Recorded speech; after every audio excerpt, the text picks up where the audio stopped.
आप सभी का स्वागत है हिंदी नोवेल स्टोरी एक्सप्लेनर में। हर एक स्टोरी आपको सिस्टम, रोमांस और जादू की एक अलग ही सफर पे ले जाती है।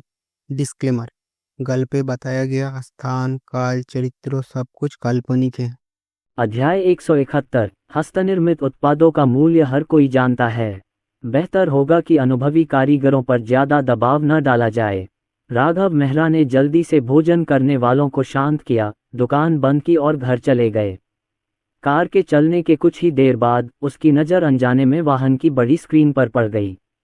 अचानक वहां एक आकर्षक लाल बिंदु प्रकट हुआ। होह, ये क्या बकवास है? स्थिति क्या है? ये कौन सी नई सुविधा है? उसने अपनी नज़र लाल बिंदु पर बनाए रखी। उसने पाया कि चाहे वह बाईं ओर मुड़े या दाईं ओर, लाल बिंदु एक छोटी पूंछ की तरह था जिससे वह छुटकारा नहीं पा सकता था और जियांगचेंग एवेन्यू पर उसके पीछे पीछे आ रहा था। क्या कोई मेरा पीछा कर रहा है?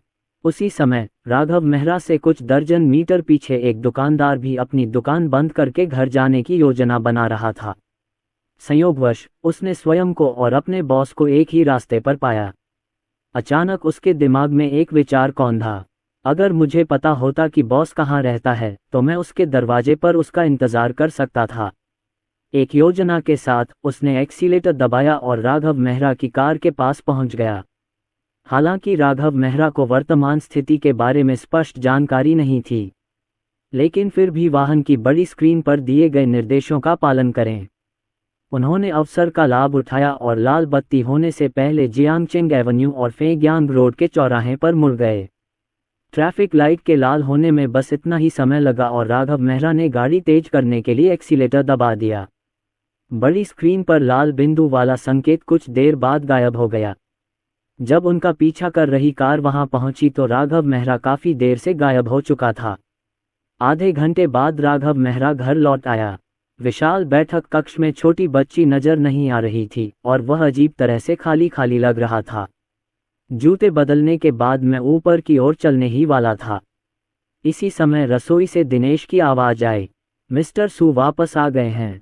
अनाया मेहरा कमरे में खेल रही है। आज दोपहर जब मैं उसे लेने गया तो किंडरगार्टन ने उसके माता पिता को एक नोटिस दिया था। वह कॉफी टेबल पर है, जरूर देखना, राघव मेहरा ने जवाब दिया और कॉफी टेबल की ओर चल दिया। पता चला कि इस शुक्रवार के बाद गर्मी की छुट्टियां शुरू हो जाएंगी। किंडरगार्टन ने छुट्टियों से पहले एक अभिभावक बैठक का आयोजन किया है तथा अभिभावक बच्चे के बीच बातचीत के सत्र भी आयोजित किए जाएंगे। स्वाभाविक रूप से राघव मेहरा इस तरह के आयोजन में शामिल होंगे। वह नहीं चाहते थे कि अन्य बच्चे अपने माता पिता के साथ रहें, जबकि अनाया मेहरा अकेली रह गई थी। ये तो बहुत अनुचित होगा। वैसे भी इस समय बदबूदार टोफू की लोकप्रियता को देखते हुए यदि मैं इसे कल किसी अन्य दिन के लिए बेच दूं तो मैं ये काम पूरा कर सकूंगा। संयोगवश मुझे शुक्रवार को अभिभावक शिक्षक सम्मेलन में भाग लेने का समय मिल गया, जो कि बहुत अच्छा था। राघव मेहरा ने नोटिस हटा दिया। जब मैं पलटी तो देखा कि दिनेश ने नानी से पहले ही खाना मेज पर रखने को कह दिया था। खाना तैयार है श्रीमान सू, क्या आप पहले एक कटोरी फल पकौड़ी खाना चाहेंगे? मैं आंटी वू से कहूंगा कि यह कटोरा अनाया मेहरा तक पहुंचा दें। ऊपर देखो, ये छोटे छोटे पकौड़े रंग बिरंगे, नाजुक और आकर्षक हैं और यह स्पष्ट है कि इन्हें बनाने में काफी सोच विचार किया गया है। राघव मेहरा ने सिर हिलाया। उन्होंने चाची के हाथ से चिपचिपे चावल के गोले लिए और उन्हें व्यक्तिगत रूप से अनाया मेहरा को देने की तैयारी की। बच्चों के कमरे के दरवाजे पर पहुंचे। उसने हाथ उठाकर दरवाज़ा खटखटाया और फिर धीरे से उसे खोल दिया। अनाया मेहरा आज्ञाकारी भाव से डेस्क पर बैठी थी। उसने सिर घुमाया और उस व्यक्ति को आते देखा और राघव मेहरा की तरफ देखकर हल्के से मुस्कुराए। बच्ची, तुम क्या कर रही हो?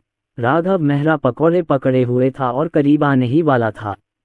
छोटा बच्चा तुरंत भयभीत खरगोश की तरह हो गया और उसने अपने हाथ में पकड़े कार्डों को जल्दी से दराज में ठूंस दिया। उसने इसे रोकने के लिए अपने छोटे शरीर का उपयोग किया। अरे पिताजी, मत देखो टिल्डर। राघव मेहरा मेज के उस पार देखने पर मैंने देखा कि उस पर विभिन्न रंगों के जल रंग पेन बिखरे पड़े थे। स्पष्टतः कोई वहां चित्र बना रहा था। ओह, हमारी अनाया मेहरा बड़ी हो गई है और उसका एक छोटा सा राज है। हालांकि राघव मेहरा ने थोड़े निराश स्वर में कहा, लेकिन उनकी आंखें स्नेह से भरी थीं। ये सुनकर कोमल छोटी दूध की गेंद, अनाया मेहरा खिलखिलाकर हंस पड़ी। हे टिल्डर, ये वास्तव में एक रहस्य है, लेकिन पिताजी को बाद में पता चल जाएगा टिल्डर। जैसे ही उसने यह बात कही, वह छोटा लड़का दौड़कर आया, उसकी गोल आंखें दो अर्धचंद्राकार आकार में सिमट गईं। अगले दिन अनाया मेहरा को विदा करने के बाद राघव मेहरा सीधे आंगन में गया और हमेशा की तरह अपने प्रिय बदबूदार टोफू के साथ छेड़छाड़ करने लगा। 2 दिनों की शांति और किण्वन के बाद बदबू पहले से भी अधिक तीव्र हो गई थी। इस समय आपको कच्चे बदबूदार टोफू को एक एक करके बाहर निकालना होगा। सौभाग्यवश पिछली बार मैंने इससे अधिक किया। सिस्टम द्वारा निर्धारित कार्यों को पूरा करने के अलावा आप दिन में 3 बार भोजन के दौरान अपनी भूख को शांत करने के लिए कुछ खा भी सकते हैं। एक के बाद एक बदबू आने लगी, परत दर परत, अंतहीन रूप से अपने विषदंतों और पंजों से हवा के हर इंच पर कब्जा कर लिया। राघव मेहरा स्वयं इस गंध के आदी थे और उन्हें ये काफ़ी आनंददायक लगती थी, लेकिन पड़ोसी के लिए ये कठिन है। धुएं के कारण घर पर बूढ़ा आदमी और बूढ़ी औरत बहुत चिंतित थे। मुझे नहीं पता कि पड़ोसी देश किस प्रकार के जैविक हथियार विकसित कर रहे हैं। मुझसे रहा नहीं गया तो मैं दौड़कर गया और दरवाजे की घंटी बजाई। दिनेश ने दरवाजा खोला और देखा कि सामने वाले ने नकाब पहना हुआ था, तो उसे स्वाभाविक रूप से पता चल गया कि क्या हो रहा है। कुछ बातचीत के बाद राघव मेहरा के निर्देशानुसार दिनेश वृद्ध दंपति को आंगन में ले गया। इस समय राघव मेहरा कच्चे बदबूदार टोफू के आटे को साफ कर रहे थे और फिर उसे प्राकृतिक रूप से सूखने के लिए एक तरफ रख रहे थे। युवक, क्या तुम बदबूदार टोफू बना सकते हो? जब बूढ़े व्यक्ति ने ये देखा तो वह आश्चर्य से चिल्लाए बिना नहीं रह सका। ये सचमुच अप्रत्याशित है कि मेरा पड़ोसी इतना युवा है, लेकिन दूसरी पीढ़ी का धनी व्यक्ति लगता है। लेकिन जब बात खाने की आती है तो वह खुद ही ऐसा करते हैं। पिछली बार मैंने केक बनाया था, इस बार मैं बदबूदार टोफू बना रही हूँ। वह सचमुच एक दिलचस्प आदमी है। राघव मेहरा ने अपना सिर उठाया और दोनों बुजुर्गों की ओर मुस्कुराया। हाँ अंकल, क्या आप ये बदबूदार टोफू चखना चाहेंगे? ये हाथ से बना है, आज के बाद इसे खाना मुश्किल हो जाएगा। दोनों परिवारों ने पहले भी एक दूसरे को कुछ उपहार दिए थे। कुछ समय बाद रिश्ते में दूरियां कम हो गईं।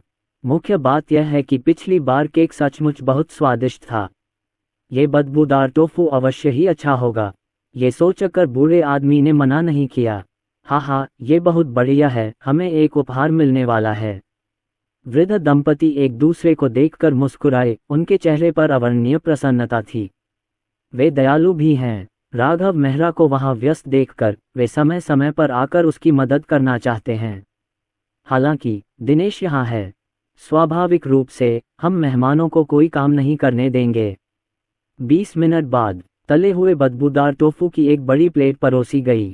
प्रसंस्करण के बाद गंध में थोड़ा बदलाव आया है। जब आप पहली बार इसे सूंघते हैं तो इसकी सुगंध बहुत गहरी और समृद्ध होती है, जो घुलती नहीं। यदि आप इसे ध्यान से सूंघेंगे तो यह उस बासी गंध की तरह महसूस होगी जो सैकड़ों वर्षों से किसी प्राचीन तहखाने में जमा है। यदि आप इसे और गहराई से महसूस करते रहें तो आप गंध की निचली परत का पता लगा सकते हैं, जिसमें मिट्टी की सादगी का स्पर्श प्रतीत होता है। ये गंध बहुत प्रामाणिक है, बूढ़े व्यक्ति ने आह भरी और राघव मेहरा के अनुरोध पर उसने चॉपस्टिक से खाने का एक टुकड़ा उठाया और अपने मुंह में डाल लिया। तुरंत ही वह नशे में लग रहा था। इस बारे में बात करते हुए मैंने शहर में आने के बाद से प्रामाणिक बदबूदार टोफू नहीं खाया है। किसने सोचा होगा कि अपने शरीर का अधिकांश हिस्सा जमीन में दफन होने के बावजूद भी वह अपनी बचपन की यादों को पुनः जागृत कर सकता है। उस समय हमारा परिवार बहुत अमीर नहीं था और हमारे पास जेब खर्च भी बहुत कम था।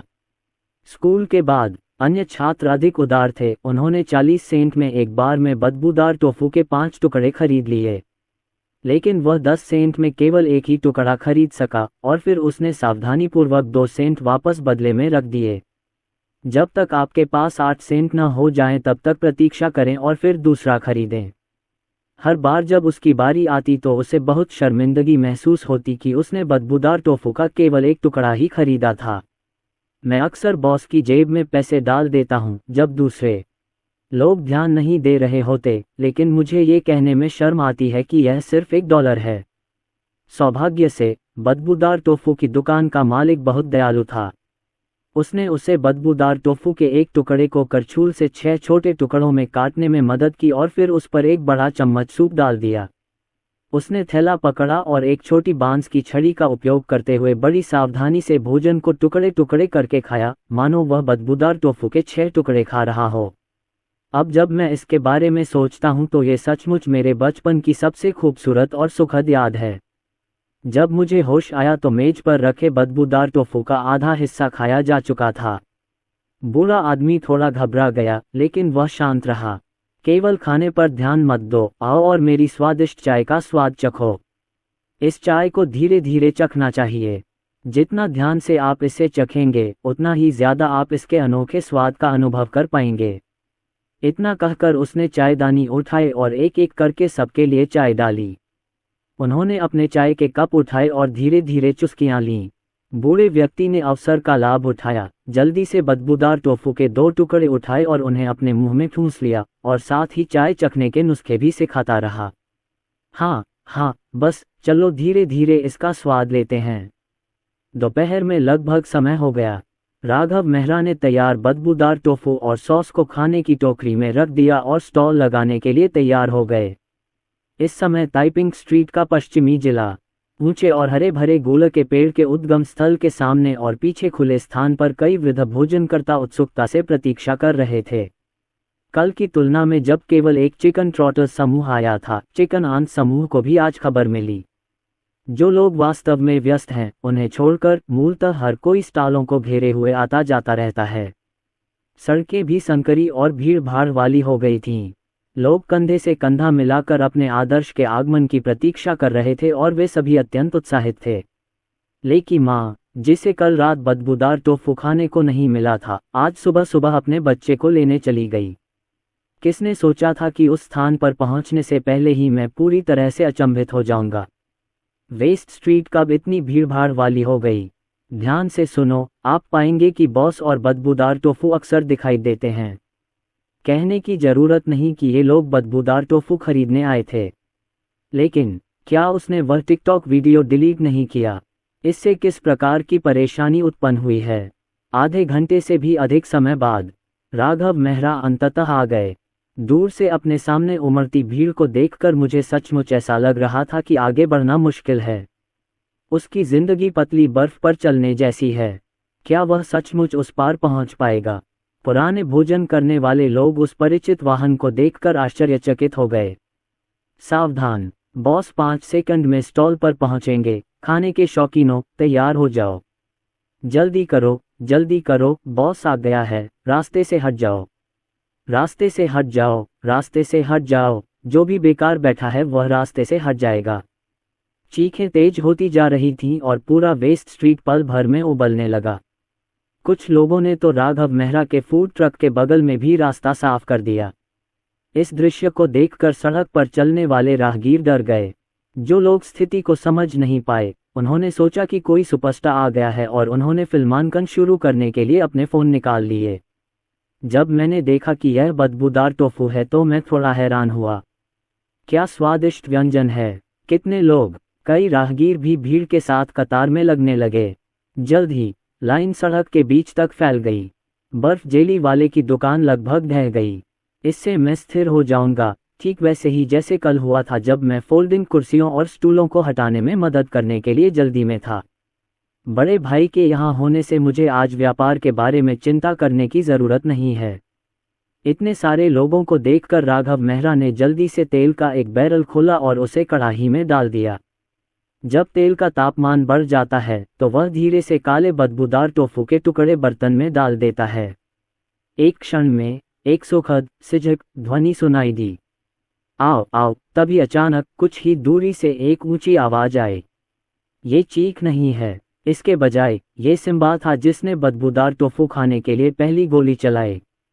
जैसे ही बर्तन में तेल बदबूदार टोफू के बीच में रिसता है, ये दुर्गंध ऐसी थी जैसे किसी शांत जल में पत्थर फेंक दिया गया हो जिससे लहरें उत्पन्न हो रही हों। धीरे धीरे एक नारकीय दुर्गंध बाहर की ओर फैल रही थी। पलक झपकते ही Simba little tornado Raghav Mehra के स्टॉल के सामने प्रकट हो गया। उस पर लगातार भौंकना और रोना। हाँ हाँ हाँ, यही स्वाद है। इस बार भोजन न केवल आंखों को भाता है बल्कि स्वाद में भी अच्छा लगता है।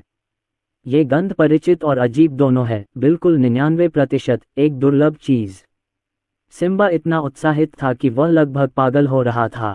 उसने सीधे ही जादू की रणनीति अपनाई और अपने पैर फैलाकर जमीन पर लेट गया। अपने पंजे फंसाकर उसने बिना किसी हिचकिचाहट के अपना मुलायम पेट राघव मेहरा के सामने उजागर कर दिया और उसके पीछे उसकी पूंछ धीरे धीरे हिल रही थी। ऐसा लग रहा था जैसे वह दूसरों की दया पर निर्भर था। राघव मेहरा असहाय होकर मुस्कुराए। पहले बिल्ली को घृणा होती थी, लेकिन अब कुत्ता बहुत खुश है। जैसा कि कहावत है, कुत्ता हमेशा अपना भक्षक ही रहेगा। कुत्ते ने शायद बदबूदार टोफू को कुछ और समझ लिया होगा, लेकिन अगर सॉस न हो तो कुछ टुकड़े पिल्ले को बहुत स्वादिष्ट लगेंगे। 2 मिनट बाद बदबूदार और स्वादिष्ट टोफू अंततः बर्तन से बाहर आ गया है। सिम्बा एक ऐसा कुत्ता है जिसे हर कोई प्यार करता है। अपने सामने स्वादिष्ट भोजन के साथ राघव मेहरा ने हमेशा की तरह इसके लिए एक विशेष भोजन तैयार किया। उसने भाप से भरे बदबूदार टोफू का एक टुकड़ा उठाया और उस पर फूंका। चूसो चूसो चूसो छोटे कुत्ते, चलो पकड़ो इसे। राघव मेहरा ने बदबूदार टोफू को हवा में फेंकते हुए कहा। सिम्बा के कान हिल गए। वह तेजी से जमीन से उठा, अपने दोनों अगले पंजों से धक्का दिया और उछलकर ऊपर आ गया। फिर उसने अपना मुंह खोला और बंद किया और आसानी से बदबूदार टोफू के टुकड़े को अपने मुंह में मजबूती से पकड़ लिया। बदबू बहुत भयानक है। सिम्बा के जीन से आने वाला उत्साह बढ़ता रहे। एक निवाला ले लो। कुत्ते के मुंह में एक ऐसा स्वाद व्याप्त था जो पहले कभी अनुभव नहीं किया गया था। सिम्बा अचानक उत्साह से दहाड़ उठा। इस समय ये दुनिया का सबसे खुश कुत्ता है। जब टीम में जुयंग ने यह दृश्य देखा तो उसके मुंह के कोने हिल गए। वह आज अकेली आई थी और तुतुओं को अपने साथ नहीं लाई थी। मुख्य समस्या यह है कि बदबूदार टोफू की गंध बहुत तीव्र होती है। जब से मैंने परसों बदबूदार टोफू खाया है, मेरी बिल्ली को इससे घृणा हो गई है। इतना ही नहीं, वह उसके करीब नहीं गया और न ही उसे चूमा। जब वह खाना खा रही थी तब भी उसने मलत्याग किया। शौच समाप्त होने के बाद उसने उसे दफनाया नहीं, बल्कि देखने के लिए स्वयं ही उसे खींचता रहा। अफसोस, मेरा अपना टोटुओ अभी भी बहुत मूर्ख है, इस हस्की के विपरीत, जो सामान को बहुत अच्छी तरह से जानता है और बहुत खुशी से खाता है। इस पल विक्की भट्ट, जिसे गौजी ने बहुत पहले ही भुला दिया था, भी जल्दी से वहां आ गया। मैंने देखा कि विद्रोही बेटे ने पहले ही बदबूदार टोफू खा लिया था, और फिर भी उसे लाइन के पीछे भागना पड़ा और कतार में खड़ा होना पड़ा। चूंकि उसकी गर्लफ्रेंड आसपास नहीं थी, इसलिए विक्की भट्ट ने तुरंत शर्म का जोखिम उठा लिया। शर्मीली होने का नाटक करते हुए वह राघव मेहरा पर भौंकने लगी। इस समय कतार में खड़े भोजनकर्ता बहुत परेशान थे। चले जाओ, बॉस को ठगने के लिए यहाँ मत आओ। ये सही है, ये सही है। आप कुत्ते नहीं हैं, इसलिए आपको लाइन में कटौती करने का अधिकार नहीं है। खैर, आजकल कुत्ता भी एक तारीफ है। विक्की भट्ट के पास अजीब तरह से मुस्कुराने और टीम के पीछे जाने के अलावा कोई विकल्प नहीं था। ओह, क्या गलती है। इससे भोजन करने वालों की आंखें प्रदूषित हो गईं। मैंने सोचा कि अगर बॉस को ये बर्दाश्त नहीं हुआ तो वह उसे मनमाने ढंग से कोई इनाम दे देगा। बॉस, मुझे 2 सर्विंग दीजिए और सॉस भी दीजिए।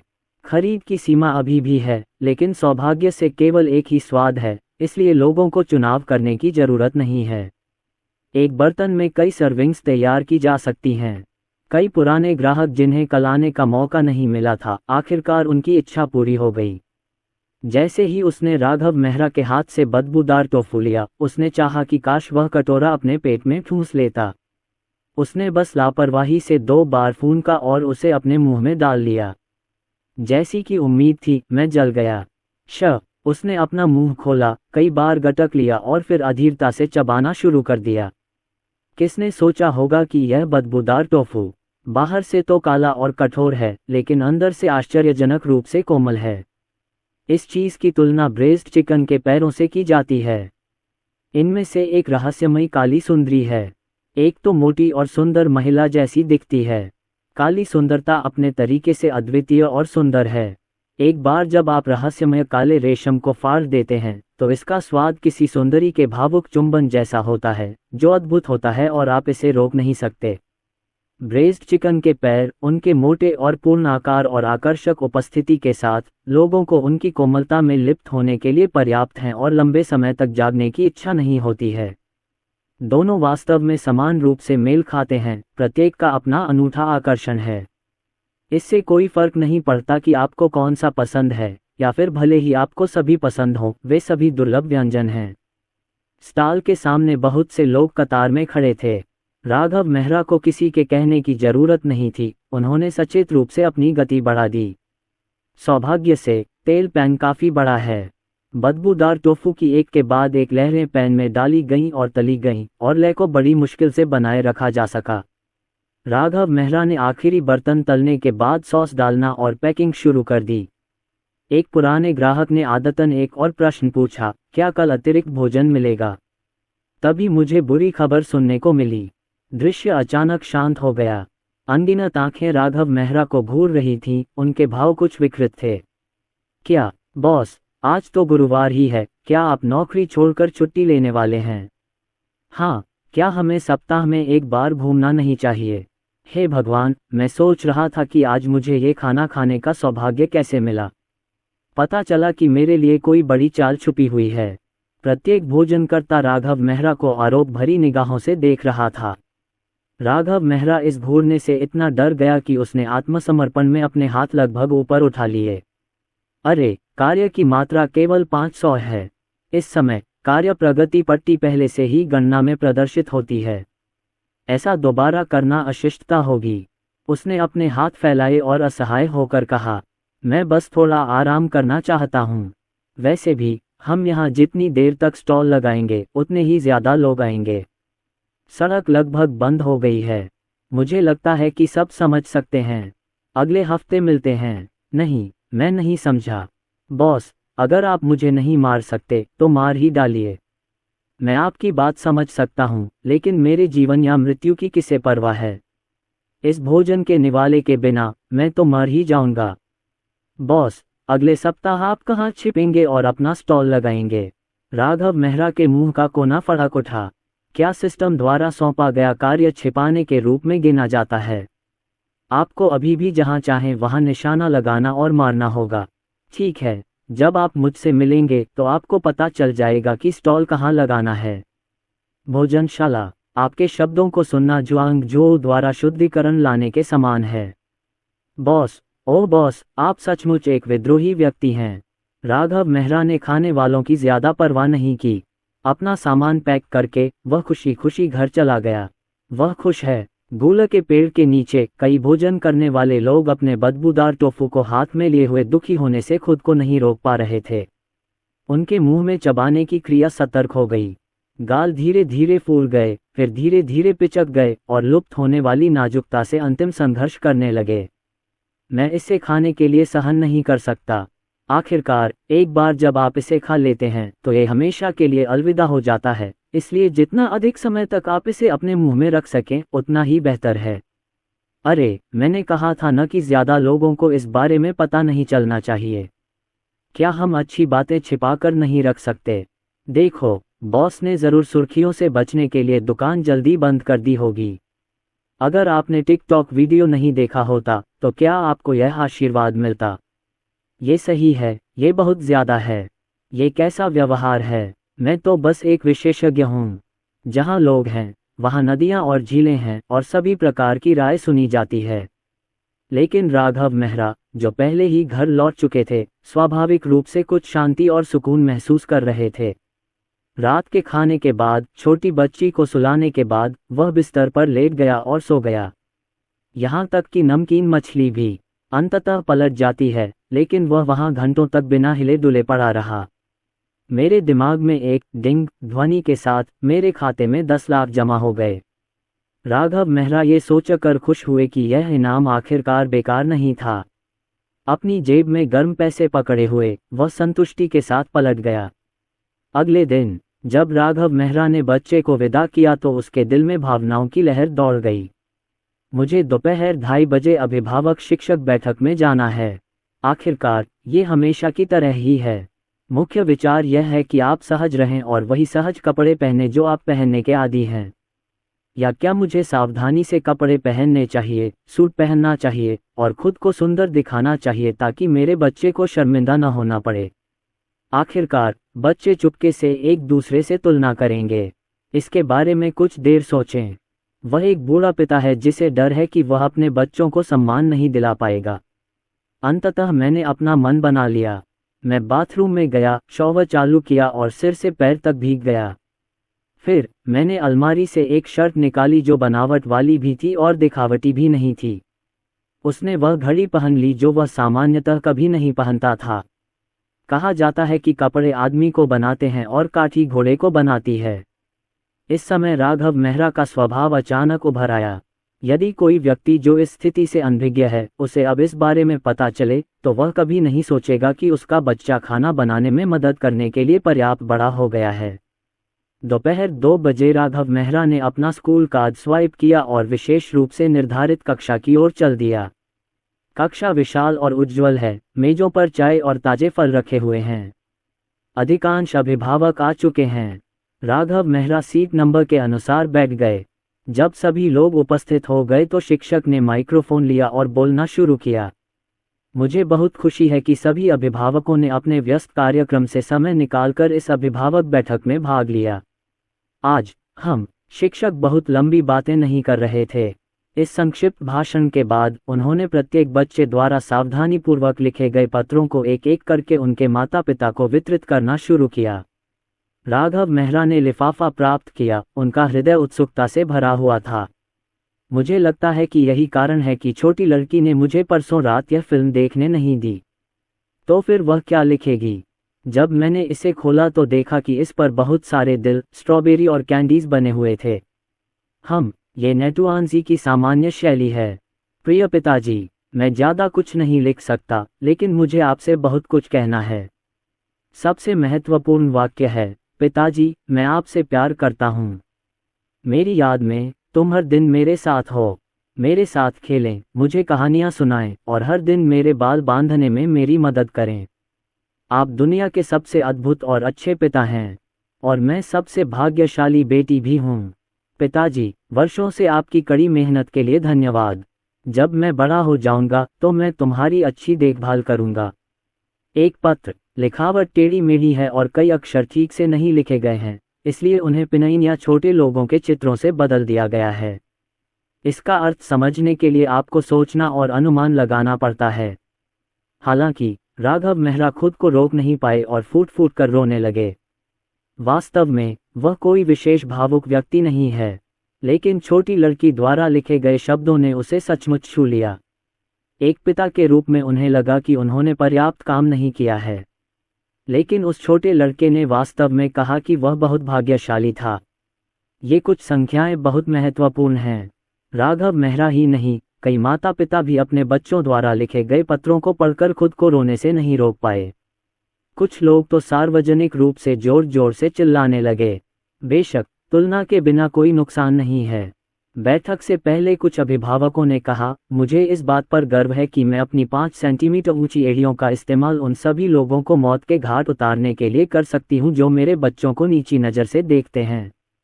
बैठक के बाद, तुम कमीने, मैं अपनी 5 सेंटीमीटर ऊंची एड़ी के जूते से तुम्हें मार सकता हूं। देखो इस पत्र में क्या बकवास लिखा है।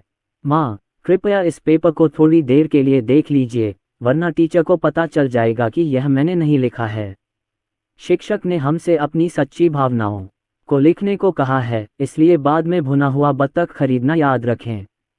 मैंने ये पत्र अपने पिता के लिए नहीं लिखा। मुझे आशा है कि वे इसे मेरी माँ के लिए पढ़ सकेंगे। कुछ लोगों को तो ये भी नहीं पता होता कि क्या लिखें, इसलिए वे बस मल का एक ढेर बना देते हैं। कई अभिभावकों ने एक दूसरे को देखा और शिकायत करने लगे, आह, सूती गद्देदार जैकेट गर्म रखने के लिए ज़्यादा बेहतर है। यह मेरी चमड़े की जैकेट जैसी बिल्कुल नहीं है जिसमें से हवा निकलती है। मेरे परिवार में वो छोटा सा बदमाश ही है जो बहुत परेशान करने वाला है। वो अपने पिता को अपनी सच्ची भावनाएं बताना भी नहीं चाहता। यार, जब तुम मीटिंग से घर आओगे तो क्या तुम प्रॉप्स ले जाओगे? आगे बढ़ो, तुम्हें जाना ही होगा। मेरे पास उड़ाऊ पुत्र के जूते, आशावान पुत्र का चाबुक, पश्चाताप की टोकरी, स्वर्ण रेशमी सफलता बेल्ट और 5 उंगलियों वाला पर्वत है। माता पिता द्वारा पत्र पढ़ने के बाद प्रशंसा सत्र का समय आया। शिक्षक ने सभी को किंडरगार्टन में प्रत्येक बच्चे के दैनिक प्रदर्शन के बारे में बताया। बच्चों को पुरस्कार दें। आजकल ये स्वाभाविक है कि हर किसी को यह मिल जाता है।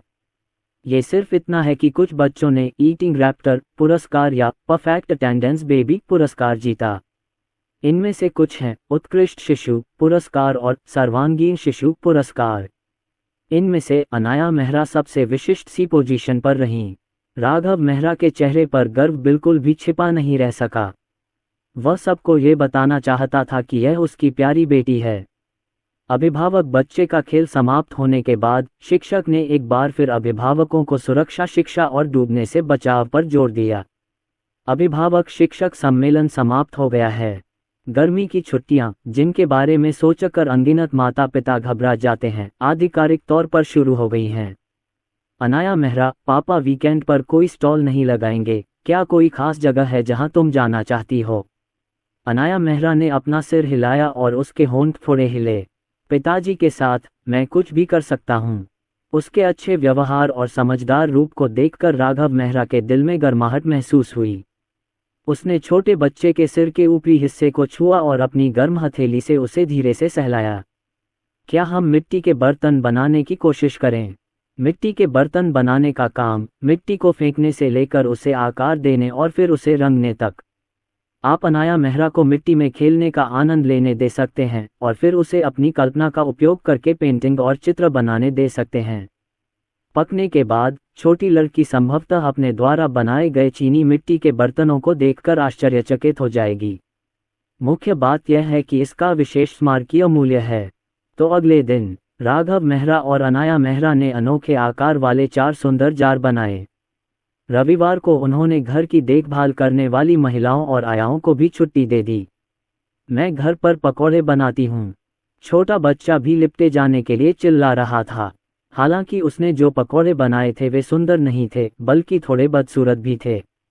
लेकिन यह अभी भी बहुत संतोषजनक है। आधे घंटे बाद मेज पर भाप से भरे पकौड़ों की एक प्लेट और उबले हुए पकौड़ों का एक छोटा कटोरा रखा था। इसके किनारे पर एक छोटी सी डुबकी लगाने वाली तश्तरी भी है। पिताजी, मेरे पकौड़े कहाँ हैं? मैंने आपके लिए जो पकौड़े बनाए थे वे कहाँ हैं? अनाया मेहरा ने कटोरे में कई बार देखा लेकिन वह नहीं मिला। वे सब क्यों चले गए? ये पिताजी के खाने के लिए है। राघव मेहरा मुस्कुराए और मांस के टूटे और चिपचिपे छोटे टुकड़ों की ओर इशारा किया। आपके द्वारा बनाए गए सभी पकौड़े यहाँ हैं। अनाया मेहरा की आंखें चौड़ी हो गईं, उन्हें विश्वास नहीं हो रहा था। वो मेरे गोल और मोटे पकौड़े। टिल्डर, छोटा लड़का उदास महसूस कर रहा था, इसलिए राघव मेहरा ने जल्दी से एक टूटी हुई पकौड़ी उठाई और उसके मुंह में ठूंस दी। बेबी, तुमने जो पकौड़े बनाए हैं वे बहुत स्वादिष्ट हैं। टिल्डर, तुम्हें भी इन्हें खाना चाहिए। टिल्डर छोटी सी दूध की गेंद झपकाए। सचमुच स्वादिष्ट। या पिताजी खुद को सांत्वना दे रहे हैं। जाहिर है ये पकौड़े हमारी छोटी राजकुमारी ने खुद बनाए हैं। ये दुनिया के सबसे स्वादिष्ट होंगे। ज्यादातर लोग तो इन्हें खा भी नहीं पाते। अनाया मेहरा के हिचकिचाने का इंतजार किए बिना राघव मेहरा ने जल्दी से अपने बनाए हुए पकौड़ों को ठंडा करने के लिए उन पर फूंक मारी और उन्हें उस छोटी बच्ची के मुंह में खिला दिया। हफ, सावधान रहो, बहुत गर्मी है। अनाया मेहरा ने आज्ञाकारी ढंग से अपना मुंह खोला और एक काट लिया।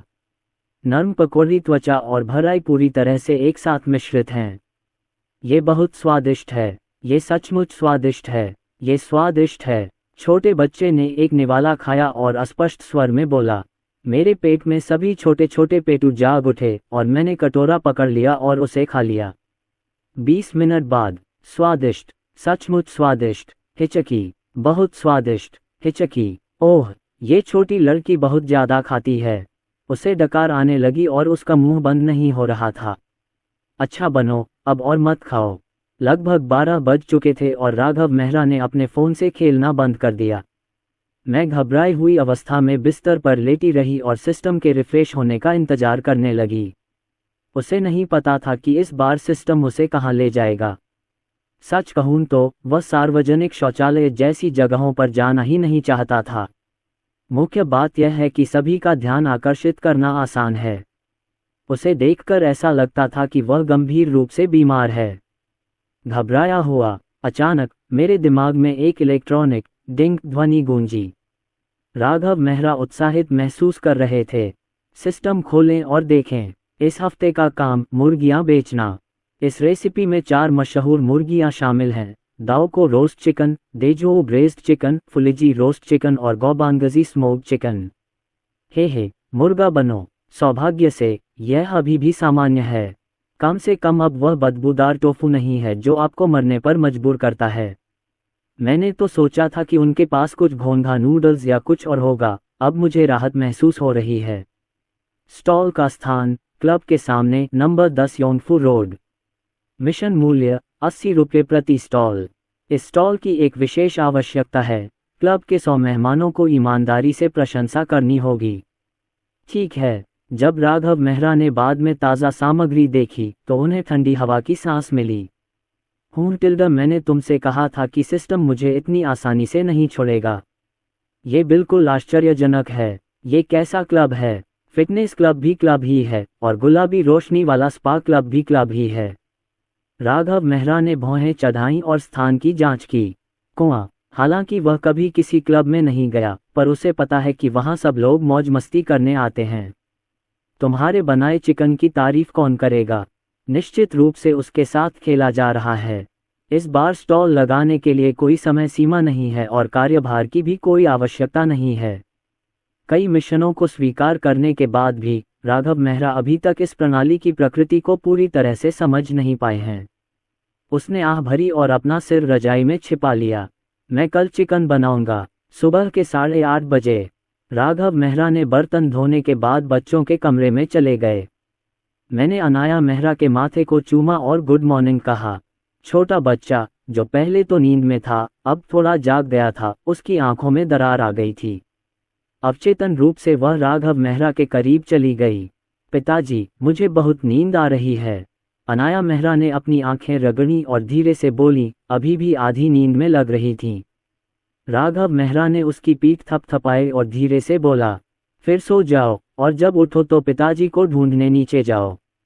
एयर कंडीशनिंग का तापमान अभी भी थोड़ा कम था, इसलिए राघव मेहरा ने इसे थोड़ा बढ़ा दिया। फिर उसने छोटे बच्चे के लिए पतला कंबल अंदर डाल दिया और उसके दोनों छोटे पैर जो बाहर निकले हुए थे उन्हें रजाई में डाल दिया। फिर मैं नाश्ता करने के लिए नीचे चला गया। दिनेश और चाची सभी यहाँ हैं। नाश्ते में पारंपरिक भाप से पके हुए बंस, तले हुए आटे की स्टिक्स और सोया दूध शामिल हैं। राघव मेहरा ने तले हुए आटे की स्टिक का एक निवाला खाया और मन ही मन सिस्टम टास्क के बारे में सोचा कि उसे किस तरह का खाना बनाना चाहिए। मुर्गी, मनुष्य का सबसे अच्छा दोस्त। 100 मुर्गियाँ, 100 स्वाद, 100 मुर्गियाँ, 100 स्वाद। चारों प्रसिद्ध मुर्गियाँ प्रसिद्ध व्यंजन हैं। वैसे भी मैंने अभी तक इसे नहीं खाया है। आइए क्रम का पालन करें और पहले दाओ को रोस्ट चिकन बनाएं। वैसे ये दाओ को रोस्ट चिकन कोई साधारण चीज़ नहीं है। इसका इतिहास 300 साल से भी ज़्यादा पुराना है, क्योंकि इसे शुंजी के 18वें साल में बनाया गया था। दुनिया में सबसे अच्छे चिकन का खिताब पूरी तरह से योग्य है। चिकन का चयन, वध, आकार देना, पकाना आदि कई चरण बहुत विशिष्ट होते हैं। नाश्ते के बाद उन्होंने सिस्टम से 50 मुक्त रेंज 3 पीले मुर्गियों का चयन किया। इस प्रणाली द्वारा उत्पादित उच्च गुणवत्ता वाले मुर्गियों का विकास चक्र लगभग 1 वर्ष का होता है और इन्हें पहाड़ों पर घास और कीड़े मकोड़े खाकर पाला जाता है। इसे बाजार में खरीदना कठिन है। चिकन सिर्फ एक खेल में आ गया। वे सभी प्रसन्न और जीवंत थे, लगातार चहचहा रहे थे और खिलखिला रहे थे। स्टीवर्ट डिंग और उनके 2 साथी। बॉस, आप क्या कर रहे हैं? यदि आप दाओ को रोस्ट चिकन को स्वादिष्ट और प्रामाणिक बनाना चाहते हैं तो शिल्प कौशल सरल नहीं है। राघव मेहरा ने उस मुर्गे को तुरंत नहीं मारा जो उन्हें भेजा गया था। इसके बजाय उन्होंने दिनेश से एक बड़े बर्तन में गर्म पानी उबालने और उसे धीमी आंच पर पकने देने को कहा। मुख्यतः मुर्गियों को तनाव की स्थिति में काटा जाता है। मांसपेशियों में मौजूद ग्लाइकोजन तेजी से टूटेगा, जिससे लैक्टिक एसिड जैसे अम्लीय पदार्थ बनेंगे, जिससे चिकन का पीएच मान कम हो जाएगा। मांस सख्त हो सकता है और उसका स्वाद खट्टा हो सकता है। जब पशु पूरी तरह से आराम कर लेगा और अपनी सामान्य शारीरिक क्रियाओं को पुनः बहाल कर लेगा तो मांस अधिक कोमल हो जाएगा। यह मुर्गे को मारते समय उसके रक्त को पूरी तरह से निकालने में भी सहायक है तथा इससे मुर्गे के रंग पर कोई प्रभाव नहीं पड़ेगा। इसके अलावा प्रणाली के अनुसार इन जीवित मुर्गियों को 12 घंटे तक उपवास कराया गया है। उनकी आंतों और पेट में जमा भोजन बहुत पहले ही खाली हो चुका होता है और अपने ही संग्रहित ग्लाइकोजन का सेवन करने के बाद उनका स्वाद बेहतर हो जाएगा। बाहर पकाया गया चिकन आमतौर पर इतना खास नहीं होता। मैं कल्पना भी नहीं कर सकता कि यह भुना हुआ चिकन पकने पर कितना स्वादिष्ट होगा। मुर्गियों को मारना शुरू करो। राघव मेहरा ने त्रिआयामी दृष्टिकोण अपनाया, यानी गर्दन, ग्रासनली और श्वासनली के नीचे की रक्तवाहिकाओं को एक साथ काट दिया जाता है। न केवल चीरा छोटा है बल्कि चिकन भी बिना दर्द के मर जाता है। यह एकदम सही है। दिनेश और दोनों मौसियों ने राघव मेहरा को हत्यारे की तरह ठंडी निगाहों से देखा और 1 सेकंड में उसे मार डाला। उसने जल्दी और कुशलता से मुर्गे का खून निकाला। इसके बाद बाल हटाने की प्रक्रिया आती है। राघव मेहरा शुद्ध मैनुअल हेयर रिमूवल का उपयोग करते हैं। हालांकि आजकल बाल हटाने का काम आमतौर पर एपिलेटर से किया जाता है। कटा हुआ चिकन डाल दीजिए और 2 मिनट में एक भी बाल नहीं बचेगा।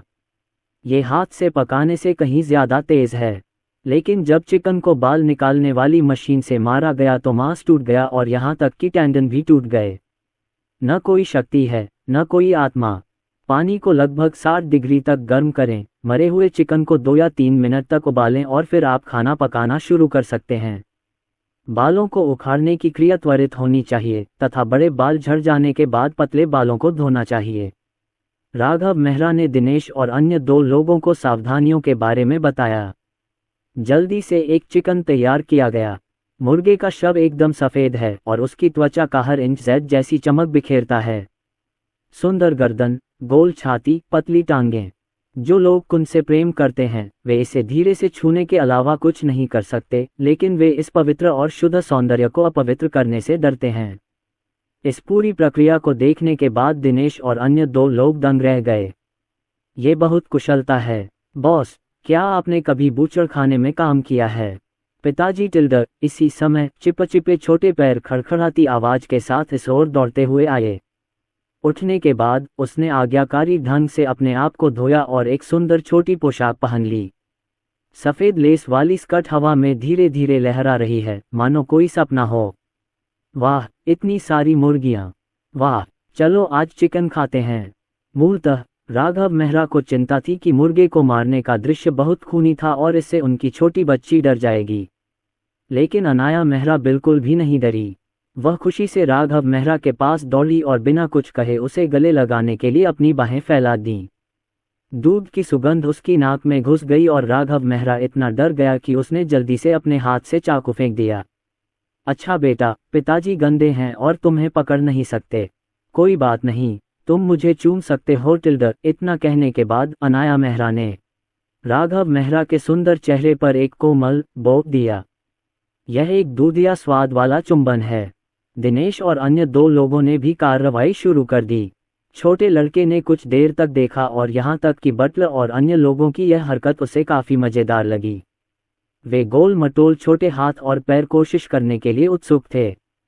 पिताजी, मैं भी मदद करना चाहता हूँ। मैं साथ मिलकर काम करना चाहता हूँ। उन दयनीय छोटी आंखों ने राघव मेहरा को विनती भरी निगाहों से देखा। ये कृपया कृपया कहने जैसा है टिल्डर। राघव मेहरा स्वाभाविक रूप से इससे सहमत नहीं होंगे। इससे मदद मिलेगी या नहीं यह अलग बात है, लेकिन अगर इससे छोटे हाथों को चोट पहुंचे तो ये बुरा होगा। अच्छा रहो, तुम छोटी राजकुमारी हो, तुम इसके लायक नहीं हो, तुम्हें अंदर जाकर खेलना चाहिए। चलो, पापा पहले तुम्हें नाश्ता कराने ले जाएंगे। 1 घंटे से भी अधिक समय बाद कई लोगों के संयुक्त प्रयासों से अंततः उन्होंने सभी 50 मुर्गियों को पकड़ लिया। अब इसका विश्लेषण करने का समय आ गया है। सामान्य आंत्र विच्छेदन की तुलना में दाव को रोस्ट चिकन की कुंजी त्वचा को बरकरार रखना है। आपको सबसे पहले मुर्गे की गर्दन के आधार पर एक छोटा सा चीरा लगाना होगा ताकि फसल और 3 ट्यूब बाहर निकल सकें। चिकन को उल्टा कर दें। पैरों के पीछे कील के नीचे से शुरू करते हुए चिकन के नितंब के चारों ओर पेट की दीवार को खोलने के लिए कैंची का उपयोग करें। एक गोलाकार चीरा बनाएं। फिर अपनी उंगलियां उदर गुहा में डालकर सभी आंतरिक अंगों को बाहर निकाल लें। फिर उसे कई बार धोएं।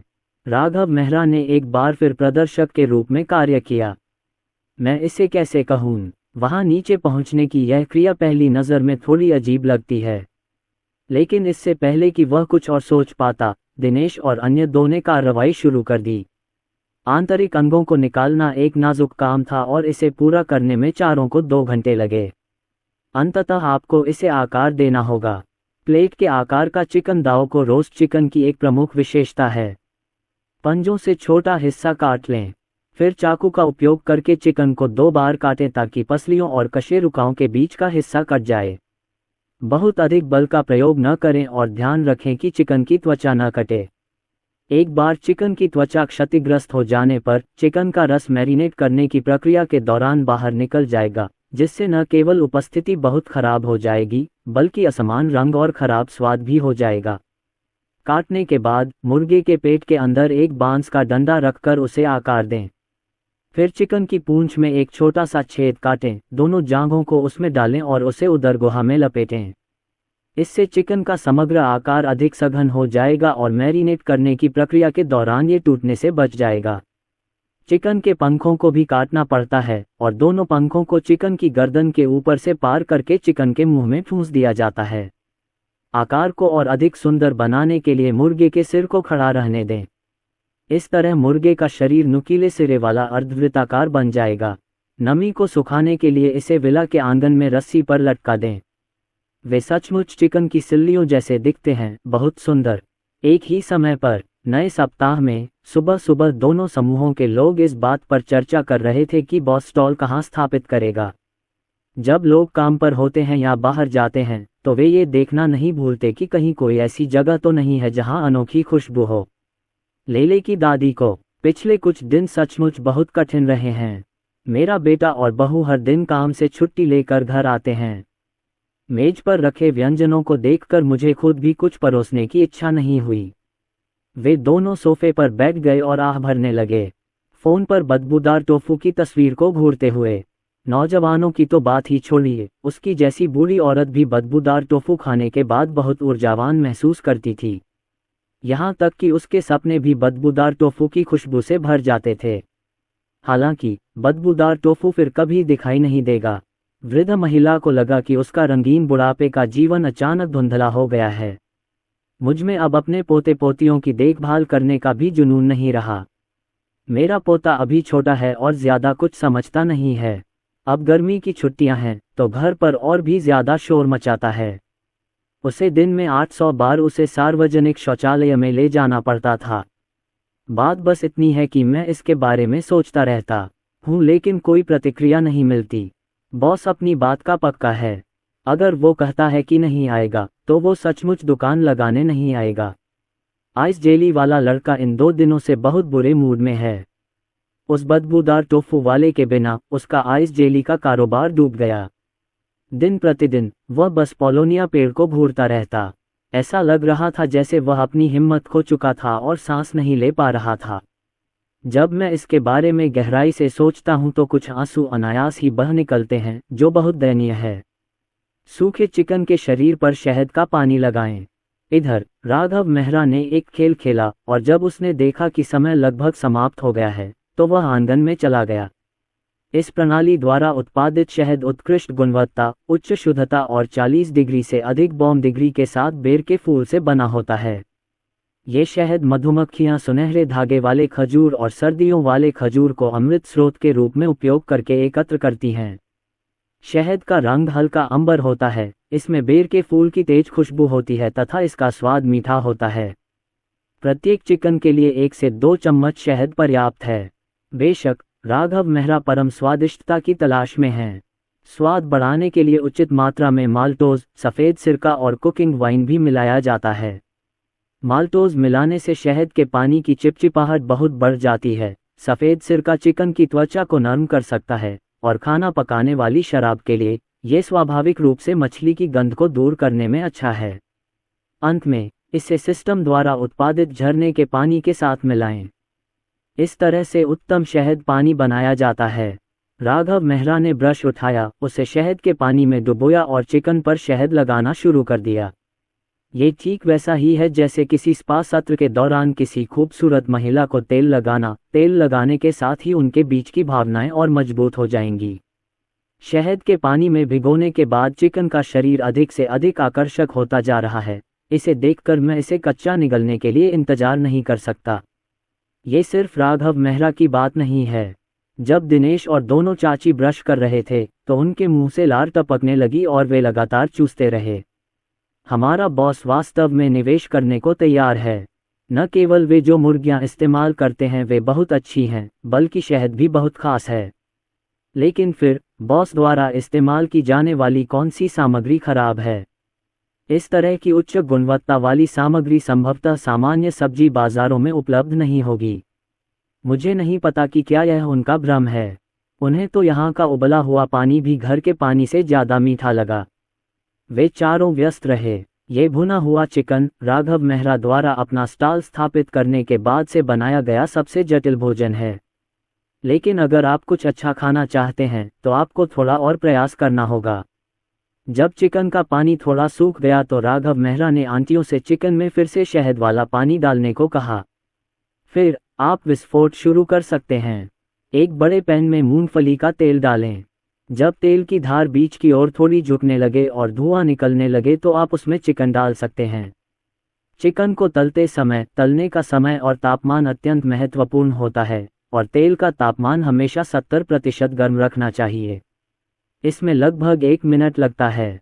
यदि तेल का तापमान कम है तो चिकन का रंग नहीं बदलेगा, लेकिन यदि इसे अधिक गर्म किया जाए तो चिकन की त्वचा काली हो जाएगी। इसके अलावा तलते समय ध्यान रखें कि चिकन की त्वचा न टूटे। जब चिकन का रंग पीला हो जाए तो आप उसे बाहर निकाल सकते हैं।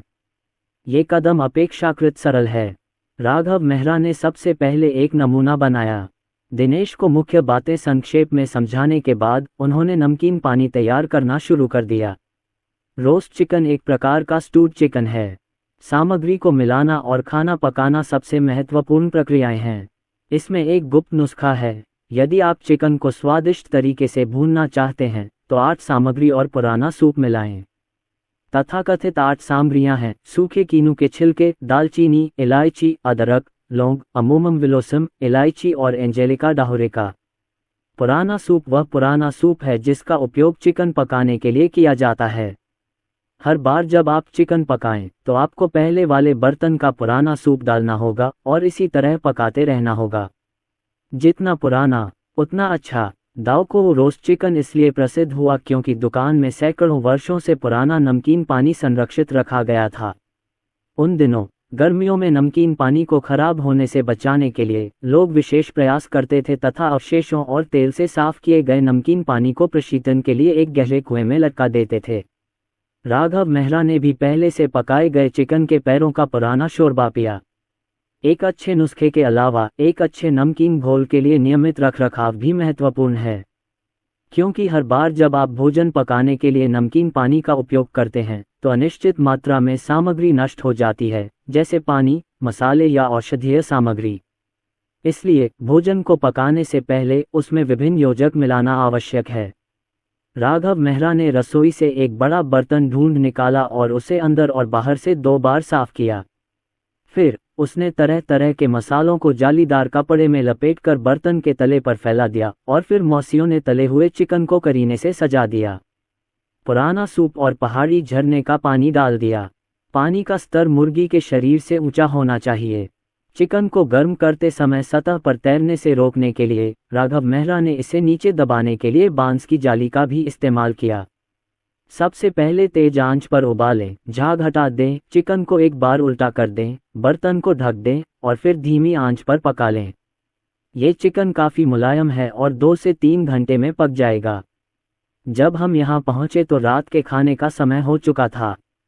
सौभाग्यवश जब गृहस्वामी चिकन तल रहा था तब दोनों चाची सब्जियां धो रही थीं।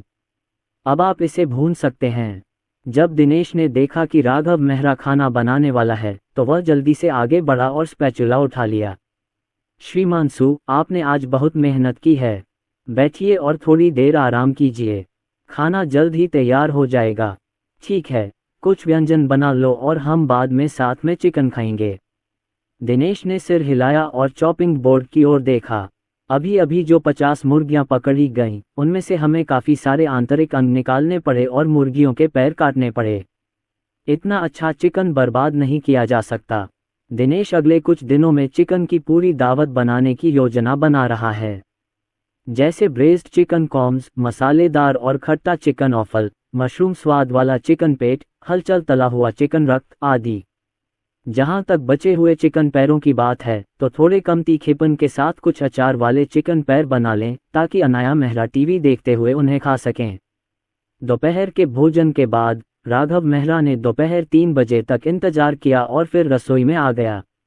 ये देखकर दिनेश और अन्य 2 लोग भी उसके पीछे चले गए। उन्हें याद रहता है कि बॉस ने दोपहर को क्या कहा था। दोपहर में खाने के लिए चिकन है। राघव मेहरा ने कुछ लोगों की चिंतित निगाहों को देखा, मुस्कुराए और कुछ नहीं बोले।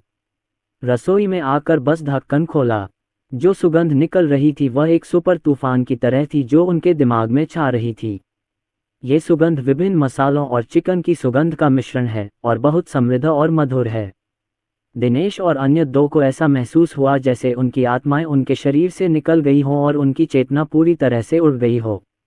तभी राघव मेहरा के गिरते कवर की झनझनाहट की आवाज़ से उनकी नींद खुल गई। मुझे अचानक एहसास हुआ कि मेरे मुंह के कोने लार से भर गए हैं। तीनों ने एक साथ अपनी लार पोंछी। हरकतें इतनी एकरूप थीं कि राघव मेहरा का मुंह हिल गया।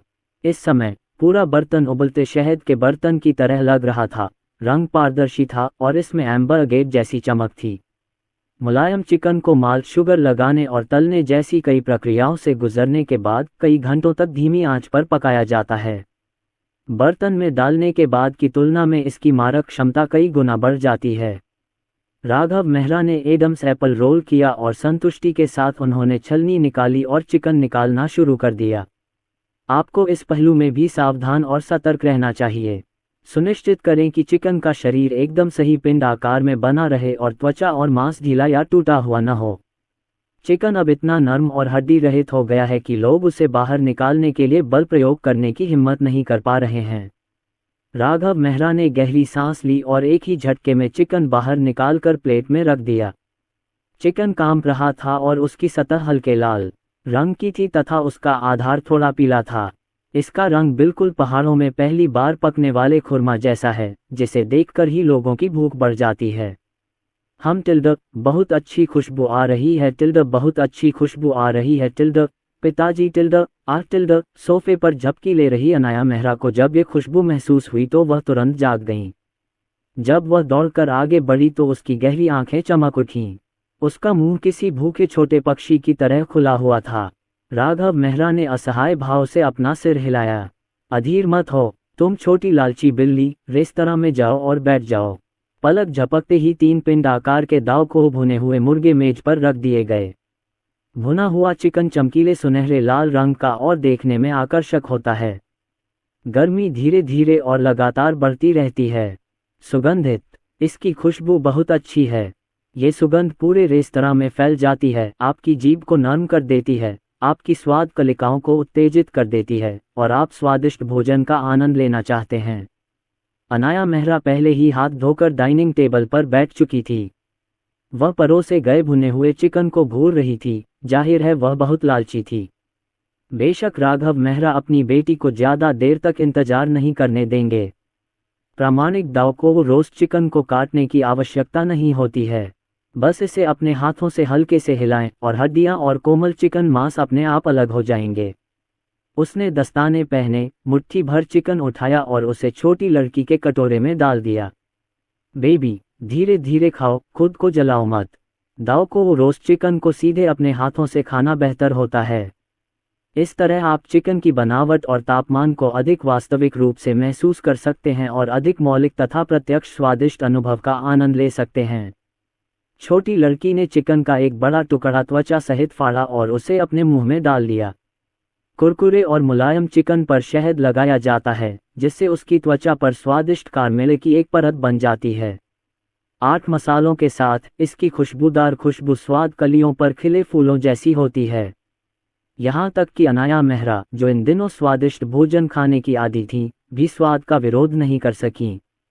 छोटे बच्चे के मुंह में अभी भी मांस था और वह बार बार उत्साह से बोल रहा था। अच्छा, अच्छा काम टिल्ड, पिताजी आप कमाल के हैं। आपने जो रोस्ट चिकन बनाया है वह बहुत स्वादिष्ट है। राघव मेहरा राहत से मुस्कुराए। धीरे धीरे खाओ, अभी भी बहुत कुछ है, तुम जितना चाहो उतना खा सकते हो। छोटे बच्चे ने चमकती आंखों से अपने कटोरे की ओर देखा, फिर मेज पर रखे भुने हुए चिकन की ओर। एक लालची छोटी बिल्ली की तरह वह और भी अधिक खुशी से हंसा। लेकिन उसे अभी भी याद है कि उसके पिता ने कहा था कि उनके पास सभी के साथ साझा करने के लिए अच्छी चीजें हैं। चलो साथ मिलकर खाते हैं, ये बहुत स्वादिष्ट है। मैं पूरे दिल से शाओनिचुआनजी ब्रांड की सिफारिश करता हूँ। राघव मेहरा ने उसके बालों को छुआ और उसका हृदय असीम कोमलता से भर गया। आखिरकार वह मेरी बेटी है और उसका शुद्ध और दयालु हृदय हमेशा चमकता रहता है। आओ आओ सब लोग बैठ जाओ और जब तक ये गर्म है इसे आजमाओ। घर के नौकरों को देखकर जो सभी वहां स्तब्ध खड़े थे, उनके पेट में गड़गड़ाहट हो रही थी। राघव मेहरा के पास उन्हें बैठकर खाना खाने के लिए कहने के अलावा कोई विकल्प नहीं था। विला में तो कुछ ही लोग हैं, तो फिर मालिक और नौकर के बीच भेद करने की क्या जरूरत। खैर, राघव मेहरा अमीर लोगों के उन नियमों पर नहीं चलता। उसे जो भी अच्छा लगे वो कर सकता है। आज़ाद रहना ही बेहतर है। सौहार्दपूर्ण निमंत्रण के बाद बटलर और उसके साथी बहुत संयम से बैठ गए। बॉस सचमुच बहुत विनम्र है। अगर आप कहीं और काम करते हैं तो आप ऐसा नहीं करेंगे। उन्हें साथ बैठकर खाना खाने के लिए आमंत्रित करने की तो बात ही छोड़िए, आपको उनके आते ही कुछ नियम बनाने होंगे। यह अनुमति नहीं है, वह निषिद्ध है और मैं पूरे दिन डर में रहता हूँ। तो फिर हम विनम्र नहीं रहेंगे। बातचीत करते समय कई लोगों ने दस्ताने पहन लिए। उन्होंने राघव मेहरा द्वारा दी गई रोस्ट चिकन की प्लेट को आपस में बांट लिया। गरम भुना चिकन उनकी उंगलियों से गिर गया। चिकन नरम तो है, लेकिन ये साधारण ब्रॉयलर चिकन की तरह नरम और हड्डी रहित नहीं है, नहीं इसे भुने हुए चिकन की तरह नरम होने तक पकाया गया है। इसका स्वाद थोड़ा कड़ा और चबाने वाला होता है। हर निवाले के साथ आप चिकन के रेशों की लोच और जीवंतता को स्पष्ट रूप से महसूस कर सकते हैं। मसाला भी बहुत बढ़िया है, बिल्कुल सही। अधिकांश उत्तरी ब्रेज्ड चिकन और ब्रेज्ड मांस के विपरीत, जो अधिक नमकीन होते हैं। इस भुने हुए चिकन का स्वाद नमकीन और ताज़ा है, जिसमें थोड़ी मिठास भी है। ऐसा लगता है जैसे लहरें आपकी जीभ पर टकरा रही हों और लुढ़क रही हों। लहर दर लहर टकराने के बाद समुद्र तट पर एक अनमोल और मनमोहक मोती छूट जाता है। ये पूरे स्वाद में अद्भुत रंग का स्पर्श जोड़ता है। स्वादिष्ट, स्टीवर्ट डिंग खाना खाते हुए अस्पष्ट बातें बोल रहा था। हालांकि वह यहाँ सबसे बुजुर्ग हैं। हालांकि वह बूढ़ा था, फिर भी उसकी खाने की गति दूसरों से कम नहीं थी। चिकन विंग निगलने के बाद स्टीवर्ट डिंग को लगा जैसे उसकी आत्मा परमानंद में डूब गई हो। अद्भुत, अद्भुत, ये भुना हुआ चिकन बहुत प्रामाणिक है। नशे में चूर होकर वह अपनी छवि की परवाह किए बिना अपनी उंगलियां चाटने से खुद को नहीं रोक सका। ये चिकन वाकई बहुत अच्छा है। इसकी त्वचा और मांस दोनों ही ताज़ा, सुगंधित और चबाने लायक हैं और बहुत स्वादिष्ट हैं। हाँ, वास्तव में। दोनों चाची भी बहुत भावुक हो गईं और बार बार सिर हिलाया। मुझे याद है वो रोस्ट चिकन जो मैंने पहले खरीदा था। वो सब बेकार मुर्गियों से बने थे। मांस सख्त था, चबाना मुश्किल था और बहुत नमकीन था। इस चिकन की बराबरी कोई नहीं कर सकता। ये कुरकुरा, मुलायम और कोमल है और इसमें सही मात्रा में नमक और स्वाद भी है। आप इसे खाते खाते कभी नहीं थकेंगे। तब तक प्रतीक्षा करें जब तक आप खाना लगभग समाप्त न कर लें। दिनेश बहुत विचारशील था और उसने सभी के लिए संतरे का जूस डाला। ये संतरे का रस ताज़ा निचोड़ा हुआ और बहुत ताज़ा है। ये भुने हुए चिकन के साथ एकदम सही है। ये पहला कप स्वाभाविक रूप से छोटी बच्ची अनाया मेहरा के लिए डाला जाना चाहिए। छोटे बच्चे ने संतरे का जूस ले लिया जो उसे दिया गया था। उसने मधुरता से कहा, आपकी कड़ी मेहनत के लिए धन्यवाद दादाजी बटलर टिल्डर। दिनेश ने ये सुना। उसकी आंखों में खुशी की चमक थी। नहीं धन्यवाद, नहीं धन्यवाद टिल्डर। उसका बूढ़ा चेहरा लाल हो गया और उसकी नज़र उन दोनों आयाओं पर पड़ी जो बहुत घमंडी लग रही थीं। हे, प्यारी सी नुओ ने मेरा कार्ड पलटकर मुझे शुक्रिया कहा। क्या मुझे गर्व है। दो नानी, इस उम्र में मैं सब कुछ दिखाना चाहता हूँ। मात्र 10 मिनट में ही समूह ने तीनों मुर्गियों को मार डाला। खाने पीने के बाद राघव मेहरा अनाया मेहरा को सामने वाले आंगन में टहलने के लिए ले गया। पहली नज़र में मुझे पड़ोस में रहने वाला बूढ़ा दंपति अपने घर के गेट पर द्वार देवताओं की तरह लेटा हुआ दिखाई दिया। राघव मेहरा, क्या तुम दोनों अंदर आकर बैठना चाहोगे? नहीं नहीं नहीं, हमारा पेट पहले ही भर चुका है, हम तो बस टहलने के लिए बाहर आए हैं। बूढ़े आदमी ने अपनी लार चूसी, राघव मेहरा को गंभीरता से देखा और अपने दिल की गहराइयों से बोला, जैसा कि कहावत है, आप मुर्गियों की खुशबू हवा से 3 मील दूर तक सूंघ सकते हैं। जब दंपति को ताज़ा भुने हुए चिकन की सुगंध आई तो उन्हें पता चल गया कि उनके पड़ोसी ने एक और स्वादिष्ट भोजन बनाया है। फिर वह उत्सुकता से दौड़कर आया। ये सुनकर राघव मेहरा मुस्कुराए। अच्छा आदमी, आप खुद कबूल कर रहे हैं। मैंने तो खाने का जिक्र भी नहीं किया, लेकिन आपने तो पहले ही कह दिया कि आपका पेट भर गया है। हालांकि उन्होंने स्वाभाविक रूप से इसका खुलासा नहीं किया। वास्तव में वह बस दिनेश और अन्य लोगों द्वारा रेस्तरां की सफाई करने के बाद ही उसे बूढ़े व्यक्ति के घर पहुंचाने की योजना बना रहा था। अब जब आप यहां आ गए हैं तो चलिए पहले से ही एक दावत का आनंद ले लें। कुछ भुने हुए मुर्गे ले जाए गए और उपहारों की 2 टोकरियां वापस लाई गईं। इन दोनों कंपनियों ने उपहार देने और पारस्परिक आदान प्रदान की कला में महारत हासिल कर ली है। रात के खाने के बाद 7 बजे मैं कुछ देर के लिए अनाया मेहरा के साथ खेला। राघव मेहरा बाहर जाकर स्टॉल लगाने के लिए तैयार थे। वैसे इस सप्ताह का मिशन पूरा किए बिना क्लब के 100 मेहमानों से सच्ची प्रशंसा पाने के लिए क्या करना होगा? क्या आपको अपने दिल से इससे सहमत होना चाहिए या इसे जोर से कहना चाहिए? वैसे भी उन्हें लगा कि यह थोड़ा मुश्किल था। क्लब में आमतौर पर केवल रात के समय ही भीड़ होती है, इसलिए अनाया मेहरा को अपने साथ लाना थोड़ा असुविधाजनक है। मुझे तो ये भी नहीं पता कि मैं कब वापस आऊँगा, इसलिए राघव मेहरा ने उस छोटे बच्चे को अपनी चाची को सौंप दिया, उन्हें कुछ निर्देश दिए और सीधे वहां से निकल पड़े। गैराज में इस सप्ताह की डाइनिंग कार को सिस्टम द्वारा पुनः रूपांतरित कर दिया गया है। डाइनिंग कार के अंदर सबसे बड़ा परिवर्तन एक बड़े गर्म डिस्प्ले कैबिनेट का जुड़ना है। रोस्ट चिकन को डिस्प्ले कैबिनेट में एक ट्रे पर रखें और उचित तापमान, आर्द्रता आदि सेट करें। इससे प्रदर्शन और गर्मी संरक्षण दोनों की सुविधा मिलती है, जो बहुत उपयोगकर्ता के अनुकूल है।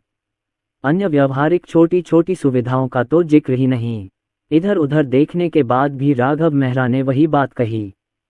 सिस्टम उत्पाद काफ़ी अच्छा है।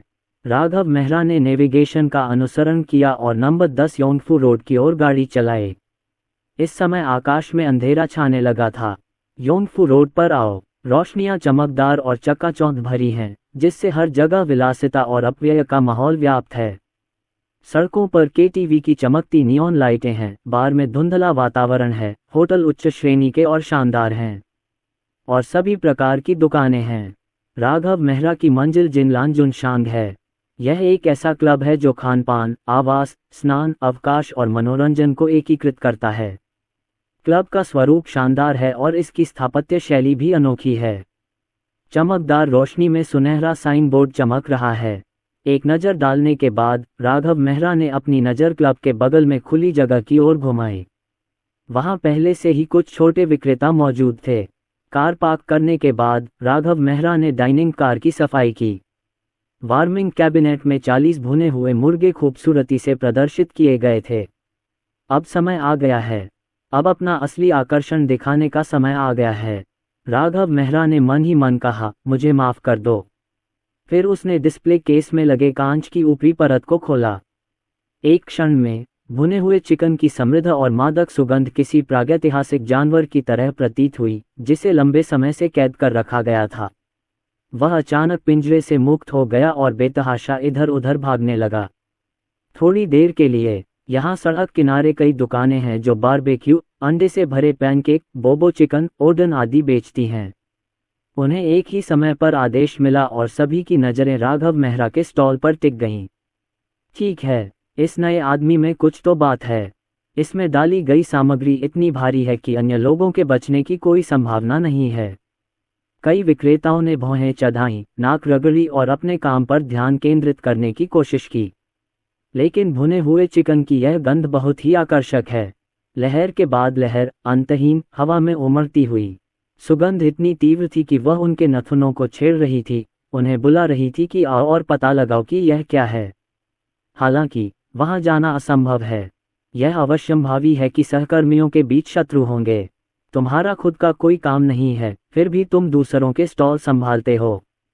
तुम पागल हो। इसलिए सभी विक्रेताओं ने अपना सिर दूसरी ओर घुमा लिया ताकि हवा में फैलती खुशबू को न सूंघ सकें। इस समय क्लब के प्रवेश द्वार पर खड़े दो स्वागतकर्ता पार्किंग स्थल की ओर देख रहे थे। आने वाले विशिष्ट अतिथियों का स्वागत करने के लिए तैयार रहें। उन्होंने एक जैसा चियोंगसम पहना हुआ था, जिससे उनका पहले से ही सुंदर शरीर और भी अधिक आकर्षक लग रहा था। जल्द ही दोनों की नाक लगभग एक ही समय पर हिल गई। तभी उनकी नज़र पास ही सड़क किनारे लगे स्टॉलों की ओर गई। यह क्या है? इसकी खुशबू कितनी अच्छी है। क्या ये कोई नया भोजनालय है? रिसेप्शनिस्टों में से एक अपने होठों को चाटने से खुद को नहीं रोक सका और उसके गुलाबी होंठ थोड़े कांपने लगे। ये गंध सचमुच बहुत लुभावना है। मुझे आश्चर्य है कि वे किस तरह का भुना हुआ खाना बेचते हैं। मैं सचमुच इसे आजमाना चाहता हूँ। बोलते हुए उसने हॉल की ओर देखा। जब उसने लॉबी मैनेजर को अपनी ओर देखते देखा तो उसके चेहरे पर तुरंत तनाव छा गया। उसने अपनी लालची निगाहों को रोका और फिर से गरिमा में बनने की कोशिश की। दूसरे रिसेप्शनिस्ट ने ये देखा और चुपचाप मुंह फेर लिया। हालांकि स्टू की सुगंध को मानव इच्छा से नहीं बदला जा सकता। इसकी सुगंध इतनी तीव्र होती है कि यह हर छिद्र में प्रवेश कर जाती है और हर जगह पहुंच जाती है। दोनों लड़कियां काम करते समय खड़ी नहीं हो सकती थीं, मानो केकड़े उनके शरीर को काट रहे हों। लेकिन फिर भी आपको इस काम के प्रति समर्पित रहना होगा। मैं तो बस अपने दिल की सारी बेचैनी को दबा सकता हूं और चुपचाप पहरा दे सकता हूं। लगभग उसी समय सड़क के पास क्लब की दूसरी मंजिल पर स्थित निजी कमरे में कई ग्राहक हौंफ रहे थे। ग्राहक एक, इसकी खुशबू अच्छी है। क्या आपको कुछ गंध आ रही है? तकनीशियन, यहाँ लोग झुंड में आते हैं, सब वही घिसी पिटी बातें करते हैं। मैं इससे थक गया हूँ। सर, आप मजाक कर रहे हैं। मैं एक नियमित मसाज तकनीशियन हूँ और मैं इस तरह की सेवा नहीं देता। ग्राहक एक, तुमसे ये किसने पूछा? क्या मैं भी ऐसा ही हूँ?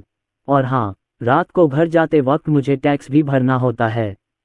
ग्राहक दो, नंबर 88, मैं आपके सामने डींगे नहीं मार रहा, लेकिन इस साल डबल 11 में मेरी कंपनी का प्रदर्शन इतना अच्छा था कि हमने कुछ ही दिनों में लाभ कमा लिया। तकनीशियन, वाह, आप कमाल हैं। कार्ड लेने के बारे में क्या ख्याल है? कार्ड के साथ आप हर समय वीआईपी सेवा का आनंद ले सकते हैं। ग्राहक दो, अरे, तुम कार्ड के लिए आवेदन करने की बात क्यों कर रहे हो? वो क्या है? इसकी खुशबू कितनी अच्छी है। तुमने रसोई में कौन से नए व्यंजन बनाए हैं? जल्दी से एक निजी कमरे में ले आओ। मेरे पास पैसों की कमी नहीं है। तभी एक कैडिलैक कार धीरे धीरे क्लब के प्रवेश द्वार पर आई। जैसे ही कार का दरवाजा खुला, 4 हटे कट्टे आदमी कार से नीचे उतरे। भाई देसाई, आज आप सचमुच भाग्यशाली हैं।